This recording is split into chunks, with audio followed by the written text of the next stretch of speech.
पता है, आपने जो जन्म लिया है तो वो अपनी मर्जी से नहीं लिया, ना आपसे पूछा गया था। और आप जब इस धरती से जाओगे तो भी आपसे नहीं पूछा जाएगा। यानी आप पैदा होने से पहले जो थे तो थे, लेकिन आपसे ये नहीं पूछा गया कि आप धरती पे जाना चाहते हो, आप जन्म लेना चाहते हो या नहीं। और ऐसे ही आपके समय आपके साथ मरते टाइम होगा कि आपसे पूछा नहीं जाएगा। अचानक से किसी भी दिन, कोई दिन डिसाइड नहीं है, आपकी मृत्यु हो जाएगी। तो जन्म लेने से मृत्यु के बीच तक का जो कार्यकाल है, क्या वो चीज़ आपके हाथ में है? भाई निकाल दो इस सोच को, ठीक है।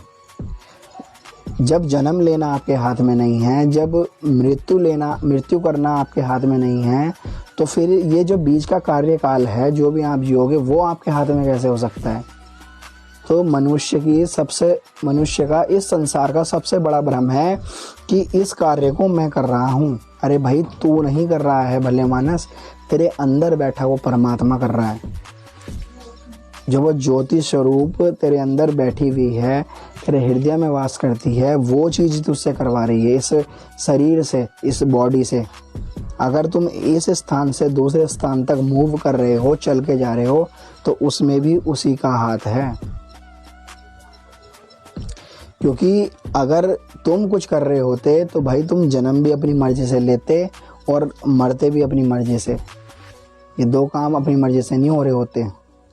तो इस भ्रम को निकाल दो दिमाग से, इस चिंता को लेना बंद कर दो कि तुम कोई चीज़ भी कर रहे हो, कोई भी कार्य तुम कर रहे हो, तुम कुछ नहीं कर रहे हो। सब चीज़ डेस्टिनी के अकॉर्डिंग, आपकी जो भी आपका आगे चल के नसीब या लक होने वाला है, उसके अकॉर्डिंग सारी चीज़ें बनती जा रही हैं, होती जा रही हैं, जो मैं अपने एक्सपीरियंस से आपको बता रहा हूँ, ठीक है। तो बस चिंता छोड़ दो और उस परमात्मा पे विश्वास करके सब कुछ उस पर छोड़ दो। जो इतनी बड़ी सृष्टि चला रहा है, तो वो आपकी चिंता उसके लिए क्या है? या आपका 60-70 साल का जीवन उसके लिए क्या है? कुछ भी नहीं है।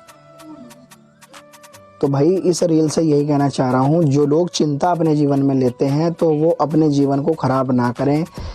इतना इम्पोर्टेंट, इतना अमूल्य जीवन आपको मिला है, उसको जियो, अच्छे से जियो और भगवत प्राप्ति को करो, परमात्मा प्राप्ति को जाओ, ठीक है। अपनी जिम्मेदारियां भी उठाओ, कार्य भी करो, जो वो करवा रहा है वो करो।